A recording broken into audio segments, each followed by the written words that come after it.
En la misma época en la que el escritor André Breton decía «México es un país surrealista», surgía el chiste célebre que decía así: «Aquí Kafka sería un escritor costumbrista».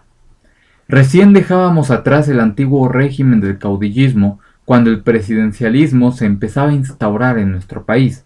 Europa se encontraba en plena Segunda Guerra Mundial y Estados Unidos estaba a muy poco tiempo de entrar. Las reformas sociales del presidente Cárdenas y los sindicatos habían beneficiado al pueblo, pero habían dejado inconformes a los terratenientes, los inversionistas extranjeros y a la iglesia, lo que no solo ocasionó una fuga inmensa de capitales, sino también el surgimiento de una nueva asociación política, el Partido Acción Nacional. La era dorada del cine mexicano comenzaba y nombres como Pedro Infante se volvían mitos. Se creaba el INBA. Diego Rivera salía de un escándalo para envolverse en otro. Poetas como Octavio Paz se convertían en leyendas. Surgía el teatro, la vida nocturna y qué decir del mambo de Dámaso Pérez Prados. Señoras y señores, bienvenidos a los años 40 mexicanos.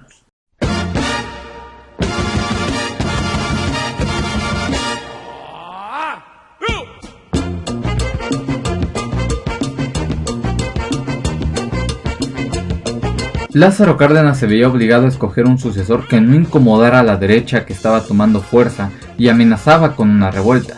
Dicho esto, Cárdenas tuvo que rechazar la idea de proponer la candidatura de Francisco J. Múgica, mano derecha del presidente y persona que daría continuidad a las reformas sociales, y escoger a Manuel Ávila Camacho, un personaje tibio que tendría la labor de unificar al país y mantener el poder en manos del recién creado Partido de la Revolución Mexicana. Con una fuerza descomunal apoyándolo, Ávila Camacho encontraba escasa oposición. Joaquín Amaro se retiró a regañadientes del juego electoral al ver que tenía nula oportunidad de triunfar. Rafael Sánchez Tapia se lanzó por su cuenta, pero jamás tuvo fuerza alguna. El PAN, con apenas un año de vida, no presentó candidato para la contienda. Sin embargo, prestó apoyo a Juan Andreu Almazán, quien sería el único contendiente para Manuel en la elección. Con un gran apoyo, Almazán representaba una clara amenaza para el candidato del partido. Para el día de la elección, las tensiones andaban por los cielos. Grupos de almazanistas controlaban las urnas debido a que existía una vieja tradición de que las casillas electorales se instalaban por un trabajador del gobierno y los primeros 5 ciudadanos que llegasen primero. La CTM había prometido que 40,000 trabajadores estarían disponibles para ocupar las casillas electorales en nombre del partido oficial, pero estos nunca llegaron, por lo que el mismo Manuel Ávila Camacho se encontró que en la casilla en la que votó mostraban fotos de Almazán en las solapas. Los votos eran, en su mayoría, en favor de Almazán, por lo que las fuerzas del partido hegemónico tuvieron que tomar cartas en el asunto. Según memorias de Gonzalo N. Santos, fuerzas pro Ávila llegaban a romper urnas, tirar mesas y agarrarse a balazos con los almazanistas. De hecho, en la casilla en la que debía votar Cárdenas se encontraba ocupada por almazanistas, por lo cual el general Miguel Z. Martínez y demás miembros del ejército llegaron gritando: «¡Ríndanse, hijos de la chingada, que aquí viene el huevo de oro!». Enseguida llegaron bomberos para limpiar a manguerazos las manchas de sangre y paramédicos de la Cruz Roja para recoger cadáveres y heridos. Se trajo una nueva mesa y una horna y por fin pudo votar el ciudadano presidente. Al final del día se reportaron 30 muertos y 157 heridos. Obviamente Manuel Ávila Camacho triunfó con un fraude electoral, nada nuevo pero efectivo. Todo esto generó una apatía de los ciudadanos en los procesos electorales, lo cual siempre benefició al gobierno y al partido hegemónico. El nuevo gobierno tenía intenciones de realizar cambios radicales, dejando atrás las reformas sociales e inclinándose hacia el impulso de la empresa privada. Para esto, se destinó entre el 50 y el 60% del gasto nacional para apoyar la industrialización del país.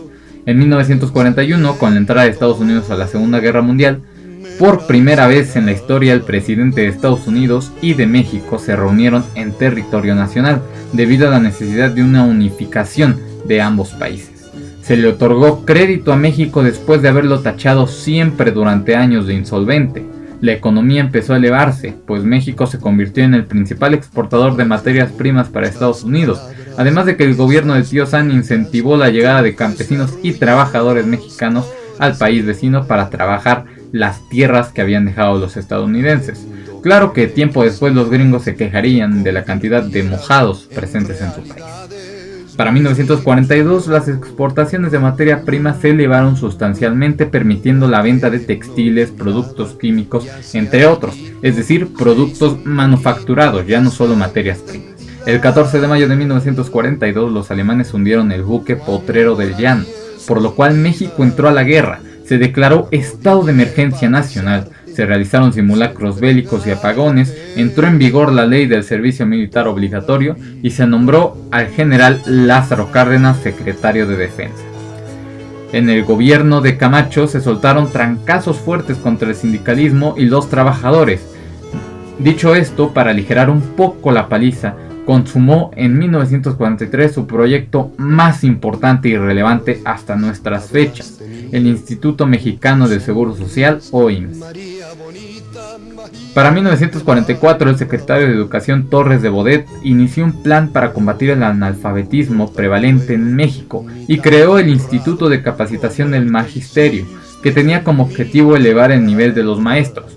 Cambió los libros de textos de nivel primaria y junto con la iniciativa privada construyó 588 escuelas en todo el país.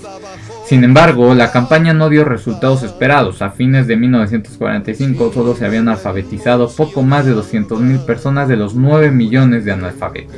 En cuanto al reparto de tierras, que se había convertido en una clase de dogma de los gobiernos postrevolucionarios, este sí se dio, pero de forma muy diferente a la dada en el periodo cardenista, pues las tierras que se entregaron a los campesinos eran pésimas y en ocasiones inservibles.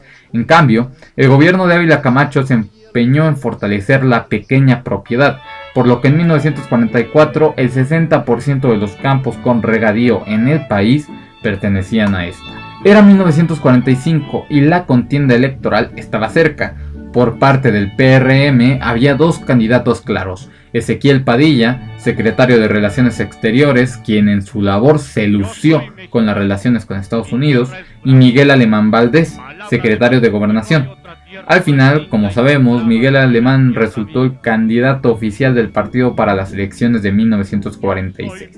Padilla no se quedaría con los brazos cruzados y fundaría el Partido Democrático Mexicano para postular su candidatura.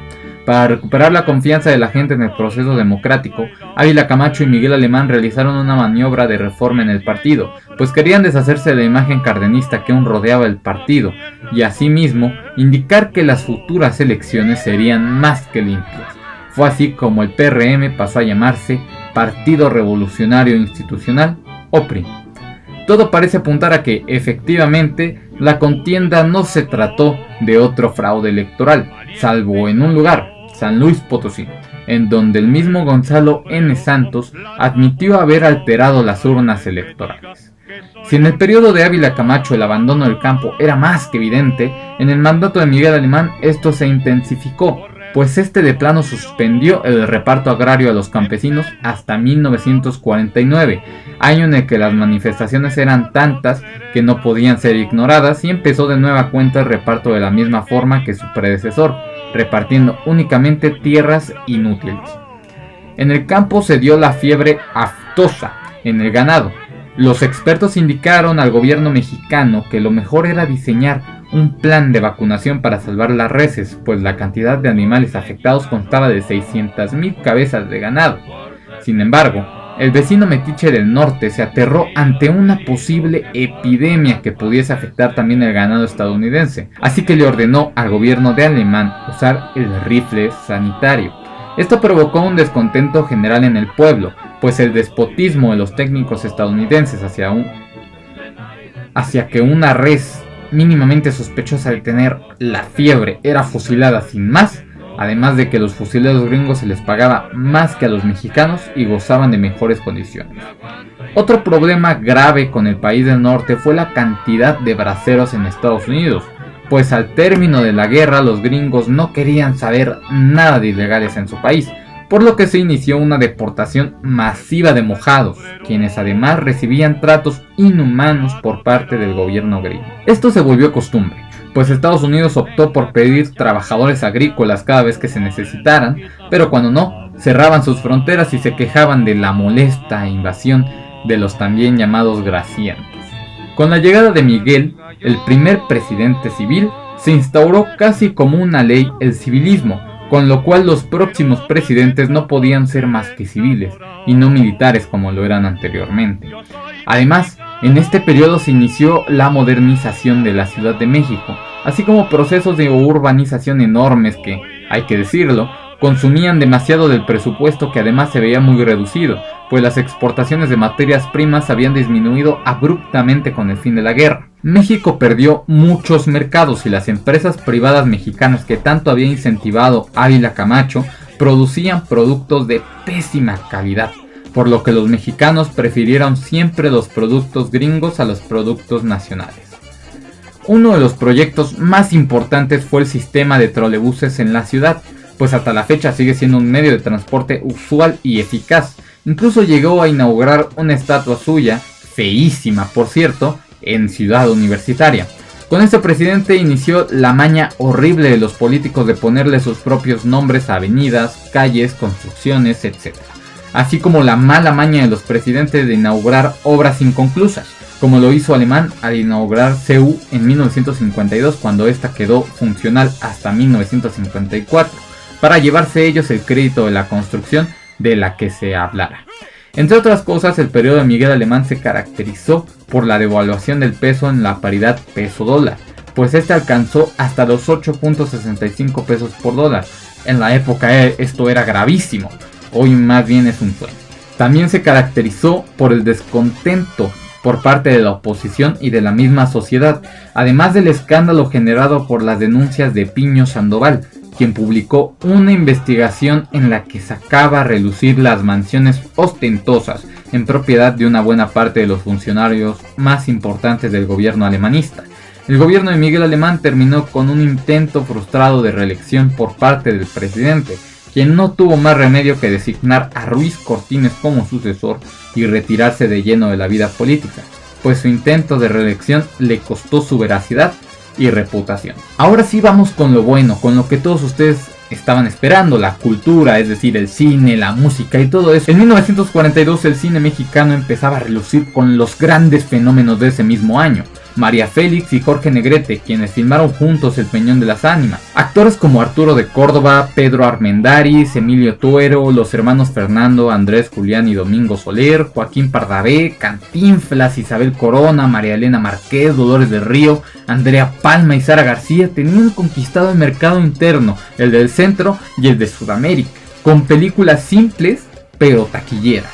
En 1943 Emilio Fernández filmó María Candelaria, un exitazo en taquillas, y Flor Silvestre, una de sus más grandes obras. Desde la década anterior, Cantinflas había catapultado su fama gracias a dos películas, Águila o Sol y Ahí está el detalle, en donde surgió un nuevo concepto en el idioma del mexicano, cantinflear, el arte de hablar y hablar sin decir gran cosa. Sus películas más relevantes en la década de los 40 son El gendarme desconocido y De sangre y arena. La llegada de Cantinflas marcó un antes y un después en cómo se hacía comedia en México, pues los mismos cómicos de la época afirmaban que le dio una esencia distinta a la comedia mexicana. Para 1947, Pedro Infante fue descubierto en la capital y protagonizó varias películas, aunque ninguna de estas llegó ni de cerca al gran éxito que representó el estreno de Nosotros los Pobres, con lo que sobrepasó el estatus de ídolo y se convirtió en todo un mito.